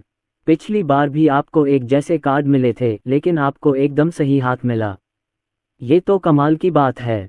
ये सुनकर भाई देसाई ने अपना सिर पीछे किया और जोर से हंस पड़े। उनकी आवाज़ जोरदार और वीरतापूर्ण थी। हा हा हा, ये सब किस्मत की बात है। चलो दोस्तों, खूब जोर लगाओ, 2 घंटे मैं संभाल लूँगा। भाई देसाई तो बहुत दबंग हैं। चारों ओर चलना। दरवाजे पर खड़ी 2 रिसेप्शनिस्टों की आंखें चमक उठी जब उन्होंने उस परिचित व्यक्ति को देखा। स्वागत। दोनों लड़कियों के चियोंगसम बहुत गहरे कटे हुए थे। जैसे ही वह नीचे झुकी, दोनों तरफ की दरारें धीरे धीरे खुल गईं, जिससे 2 सफ़ेद रेखाएं दिखाई देने लगीं, जिनमें काले फीते का हल्का सा निशान दिखाई दे रहा था। छाती पर लहरें और भी अधिक चमकदार हैं। बीच में चल रहा भाई उसे मुग्ध भाव से देखता रहा और लगभग अपनी आत्मा खो बैठा। कहने की जरूरत नहीं कि उसके चेहरे से यह स्पष्ट था कि वह कभी किसी क्लब में नहीं गया था। ये देखकर भाई देसाई ने उस बूढ़े व्यक्ति को अपनी कोहनी से धक्का मारा। उसे अधिक अनुभवी होने का संकेत दिया। इतना बेकाबू मत हो जाओ। अनुभवहीन व्यक्ति की तरह व्यवहार करना शर्मनाक है। उसके बगल में खड़े 2 लोग भी अवाक रह गए और उसे उठाकर अंदर ले गए। अचानक एक गहरी खुशबू फैली। कई लोगों ने अवचेतन रूप से कठिन निगल लिया। मेरा पेट भी गुर्राने लगा। उन्होंने पूरी दोपहर महाजोंक खेला, कुछ सूखे बर्गर मंगवाए और कुछ खाया, फिर मालिश के लिए आ गए। इस भुने हुए व्यंजन की सुगंध अत्यंत मनमोहक है। ये कैसी गंध है? ये तो बहुत स्वादिष्ट है। यह उस घटिया हैमबर्गर से कहीं बेहतर है। हाँ, इसकी खुशबू से ही मुझे लगता है कि यह स्वादिष्ट होगा। क्या हम पहले इसे आजमा लें और फिर मालिश के लिए जाएं? वे तीनों एकमत होकर सहमत हो गए, और जब उन्होंने देखा कि बीच वाला भाई कुछ नहीं कह रहा है, तो उन्होंने सोचा कि उसे कोई आपत्ति है। किसने सोचा होगा कि यह बेवकूफ़ अपनी आंखें फाड़े रिसेप्शनिस्ट को घूर रहा था, और मुझे नहीं पता कि उसने सुना भी कि वे क्या कह रहे थे या नहीं। भाई देसाई ने बिना कुछ कहे ही उस मूर्ख भाई को खींच लिया। फिर वह मोहक सुगंध की ओर बढ़ा। उस समय अजय दत्ता असमंजस में थे। क्लब में प्रवेश करने का यह महत्वपूर्ण क्षण था, लेकिन अचानक इसमें बाधा उत्पन्न हो गई। उसने अपना मुंह खोला और कुछ कहना चाहा। अन्य दो लोगों ने बस उसके हाथ पकड़े, एक बाईं ओर से और एक दाईं ओर से, और उसे घसीटकर वहां ले गए। अजय दत्ता के मुंह के कोने अनजाने में ही फड़क उठे, और उनकी नज़रें अभी भी उन दो युवतियों पर टिकी थीं। नहीं, आप क्या कर रहे हैं? अगर तुम इसे खाना चाहते हो तो अकेले ही चले जाओ। मुझे इस छोटी बहन का खाना बहुत पसंद है। अभी भी सुबह थी, शाम की गतिविधियों के लिए अभी सुनहरा समय नहीं था, इसलिए सड़क पर ज्यादा लोग नहीं थे। वे चारों हंसते हुए टहल रहे थे, जाहिर है कि वे यहाँ पैसा खर्च करने आए थे। आप जितना करीब जाएंगे, गंध उतनी ही तीव्र होती जाएगी। वे गंध का पीछा करते हुए राघव मेहरा की दुकान तक पहुंचे। ये देखकर अन्य स्टॉल मालिक ईर्ष्या से इधर देखने लगे। हालांकि हम कुछ नहीं कर सकते। अपनी चीजों को इतनी अच्छी खुशबूदार बनाने के लिए उन्हें कौन दोषी ठहरा सकता है? राघव मेहरा के स्टॉल के सामने डाइनिंग कार के पारदर्शी डिस्प्ले केस की ओर चार सिर इंगित किए गए थे। ईश्वर, नग्न, चमकदार लाल भुने हुए मुर्गे व्यवस्थित तरीके से रखे गए थे। इन भुने हुए मुर्गियों की खुली त्वचा पर भी स्पॉटलाइट निर्दयतापूर्वक चमक रही थी। स्वादिष्ट स्वाद तुरंत ही एक भव्य दृश्य में बदल गया, जिसने चारों लोगों की आंखों को लुभाया और उनके पेट को उत्तेजित किया। अरे, ये तो बहुत चौंकाने वाली बात है। यह एक खूबसूरत मुर्गे की बहुत ही शानदार तस्वीर है जो हर किसी को लुभा रही है। भाई देसाई, जो समूह का नेतृत्व कर रहे थे, ने अनजाने में अपने मुंह के कोने को छुआ। लार नहीं टपक रही, बढ़िया। बॉस, क्या ये ब्रेस्ड चिकन है? इसकी कीमत कितनी है? ये दाव को रोस्ट चिकन है, प्रत्येक 80 रुपये का। जब भाई देसाई ने ये सुना तो वे अचानक भावुक हो गए। दाव को रोस्ट चिकन बहुत प्रसिद्ध है और इसके कई नकली उत्पाद भी हैं। 80 प्रत्येक, इस कीमत पर यह वास्तव में सस्ता नहीं है। आखिरकार केएफसी में एक पूरा चिकन केवल 29.9 रुपये का है। हालांकि फिर मैंने इसके बारे में सोचा। यहाँ आओ, यदि आप इस स्वादिष्ट दाव को रोस्ट चिकन का स्वाद नहीं चखेंगे तो शायद आप रात को सो नहीं पाएंगे। इसके अलावा पोकर टेबल पर जीतने के लिए 80 रुपये मेरे लिए पर्याप्त नहीं हैं। बॉस, मुझे 2 दे दो, 160 खत्म हो जाएंगे। भाई देसाई ने कोड स्कैन किया और भुगतान कर दिया। बाहर आती सुगंध को महसूस करते हुए गहरी सांस लें। 4 लोगों के लिए 2 खरीद कर आजमाना बहुत ज़्यादा नहीं होगा। इसके अलावा इस पूरे चिकन को तलने, पकाने और आकार देने में बहुत मेहनत लगती है। इसकी उत्पादन लागत ज़्यादा है और विधि जटिल लगती है, इसलिए इसकी कीमत वाजिब होनी चाहिए। फिर भाई देसाई ने अपने बगल में खड़े 3 लोगों की ओर देखा, जिनकी आंखों में खालीपन था, और वे मुस्कुराए। देखो तुम कितने लालची हो, अपनी लार पोंछो। ये सुनकर वे तीनों अजीब तरह से हंस पड़े। मैं सचमुच उन्हें दोष नहीं दे सकता। ये सुगंध इतनी तीव्र है कि भला कौन इसका विरोध कर सकता है। ठीक है, मैं इसे तुरंत आपके लिए इंस्टॉल कर दूंगा, राघव मेहरा ने जवाब दिया। 2 वर्गाकार कार्डबोर्ड बॉक्स लें, उन पर बटर पेपर का एक बड़ा टुकड़ा बिछाएं और उन्हें चॉपिंग बोर्ड पर रखें। फिर दस्ताने पहनकर गर्म भुने हुए चिकन को तेल वाले पेपर में लपेटें। भाई देसाई राघव मेहरा को घूरते रहे। मैंने उसे पैकेज पैक करते, डिब्बे पर ढक्कन लगाते और उसे सील करने की तैयारी करते देखा। आगे बढ़ो और उसे तुरंत रोको। मालिक, इसे सील करने की कोई ज़रूरत नहीं है। हम इसे अभी खा सकते हैं। अफसोस, मुख्यतः गंध ही है जो वास्तव में परेशान करने वाली है। मेरे पेट में भूख बहुत ज़्यादा है। इंतज़ार करने का समय नहीं है। कई लोगों ने जल्दी से डिस्पोजेबल दस्ताने पहन लिए। तेल पेपर की ऊपरी परत हटा दें और सुगंध अधिक तीव्र हो जाएगी। इस समय वह मूर्ख व्यक्ति जो पहले केवल युवती में रुचि रखता था, अपनी आस्तीन चढ़ाकर रोस्ट चिकन बनाने में जुट गया। जब आपके सामने स्वादिष्ट भोजन हो तो विनम्र होने की कोई आवश्यकता नहीं है। मोटे भुने हुए चिकन को हल्का सा फाड़कर आसानी से अलग किया जा सकता है। भाई दत्ता ने उत्सुकता से सुगंधित चिकन पैर को तोड़ना शुरू कर दिया। बाकी लोग भी मुर्गे की टांगें हथियाने के लिए उत्सुक थे। इस तरह भाई देसाई और भाई दत्ता दोनों को एक एक टांग मिल गई। बाकी दो लोग खाली हाथ वापस आ गए, भाई दत्ता को थोड़ी नाराजगी से घूरते हुए। क्या बकवास है, आप लोग सचमुच बहुत तेज हैं। चिकन की जांघें सख्त, मुलायम और रसदार होती हैं और जब आप एक टुकड़ा खाते हैं तो मांस से भरी होती हैं। अगर भाई देसाई इसे खा लें तो कोई बात नहीं। अरे मूर्ख, क्या तुम्हें पता है कि तुम क्या खा रहे हो? जंगली सुअरों को बढ़िया चोकर खाना कैसे आता है? तुम्हें इतनी स्वादिष्ट मुर्गी की टांगें खिलाना, क्या ये गाय के चपरासी चबाने जैसा नहीं है? दूसरे मुर्गे का इंतजार करो, उन्हें मुर्गे की टांगें खानी हैं। दोनों ने एक दूसरे की ओर देखा, प्रत्येक ने एक एक चिकन विंग निकाला और उसे खाना शुरू कर दिया। भुने हुए चिकन की चर्बी की अनोखी सुगंध, बेर के फूल के शहद की मिठास और पकाने की प्रक्रिया के दौरान मिलाए गए विभिन्न मसालों के स्वाद के साथ मिलकर लंबे समय तक पकाने के बाद धीरे धीरे चिकन में समा गई है। इस प्रक्रिया के दौरान भुने हुए चिकन की त्वचा भी अपनी मूल ठंडी सफ़ेद त्वचा से बदलकर एक आकर्षक लाल रंग में बदल जाती है, जो ये दर्शाता है कि इसे पूरी तरह से मैरिनेट किया गया है। दांतों के हल्के से दबाव से चिकन का पूरा टुकड़ा फट गया।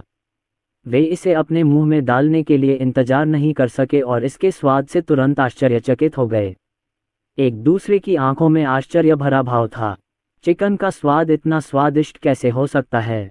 चिकन खाने पर कुरकुरा, मुलायम और कोमल होता है और मैरिनेट चिकन की ताजगी को पूरी तरह से बरकरार रखता है। चबाने के बाद मसालेदार मसाले चिकन की खुशबू को बिल्कुल भी नहीं छिपा पाते। पहले तलने और फिर पकाने की तकनीक से भुने हुए चिकन का स्वाद वसा जैसा तो होता है, लेकिन चिकना नहीं होता और आप इसे खाना बंद नहीं कर सकते। वाह, ये तो बहुत स्वादिष्ट है। उन चारों के पास कोई अतिरिक्त विशेषण सोचने का समय नहीं था, केवल एक ही शब्द जो उनके दिमाग में कौंध रहा था, वह था स्वादिष्ट। जितना अधिक वे खाते गए, उतना ही अधिक वे हैरान होते गए। राघव मेहरा उनके चेहरों पर खुशी के भाव के साथ उन्हें बड़े चाव से खाते हुए देख रहे थे। तभी उसे होश आया और उसे याद आया कि उसे अभी भी एक मिशन पूरा करना है। मैंने चुपके से टास्क इंटरफेस खोला और पाया कि जिन 100 क्लब मेहमानों को सच्ची प्रशंसा करनी थी, उनकी संख्या में कोई बदलाव नहीं हुआ था।